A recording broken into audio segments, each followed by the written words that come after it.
Today I want to explore with you the idea of grudges.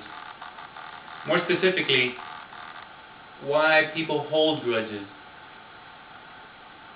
I had the opportunity to be raised in a family with very passionate people. They were passionate about their life, they were passionate about their work, and they were passionate about their emotions. More specifically, their emotional baggage.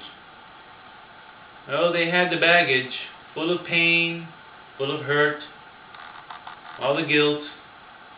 It was there. And they paraded it for everyone to see. It was a Medal of Honor.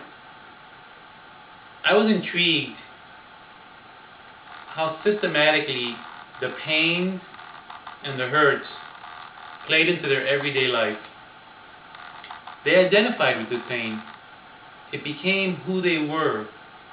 It shaped not only their past, but it shaped them today.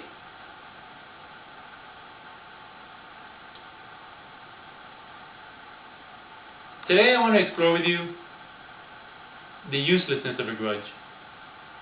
How holding a grudge has no benefit to anybody.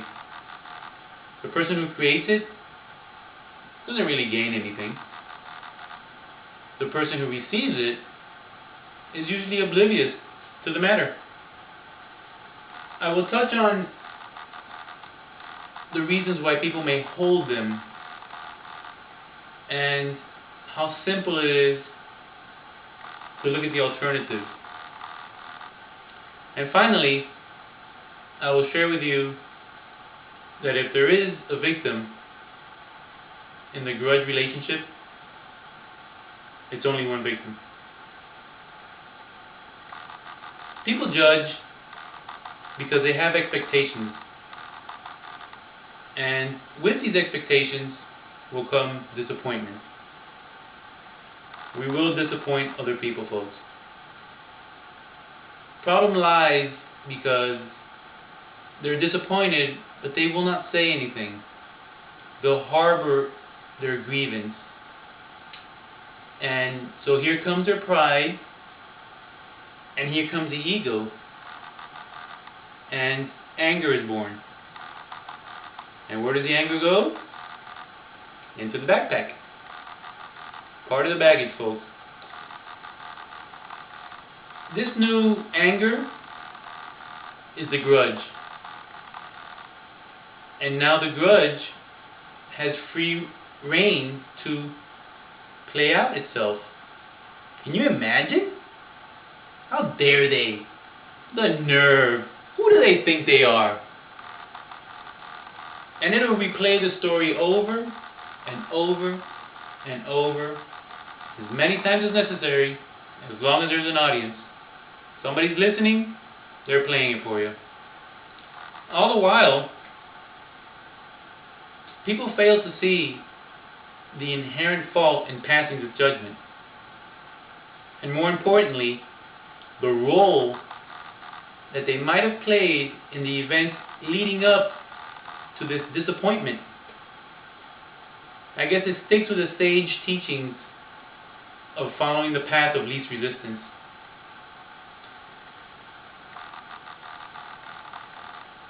The ego loves a good grudge, but it cringes at the thought of forgiveness. There's no room for forgiveness.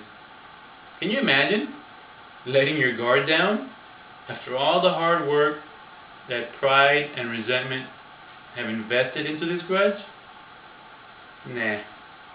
I'll keep blaming somebody else before I blame myself.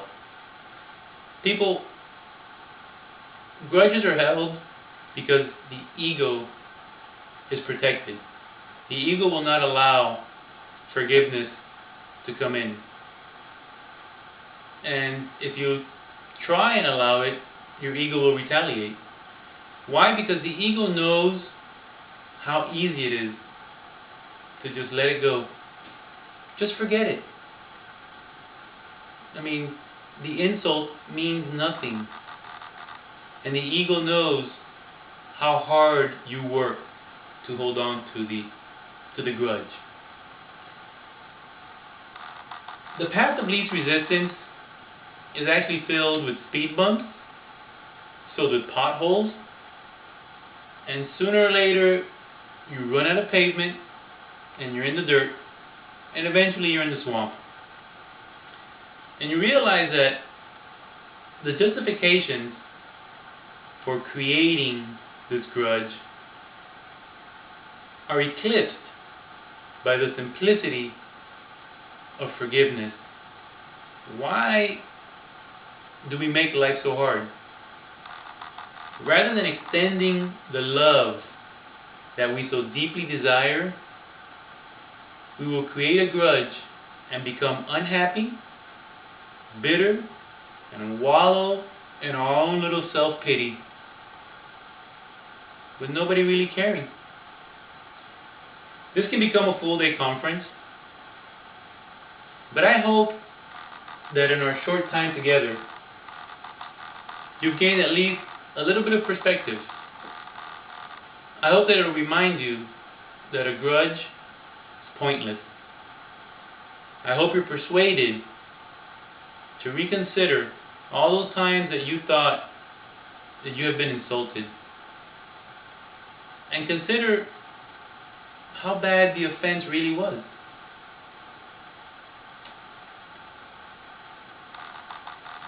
Comedian and actor from the 1950s, Buddy Hackett,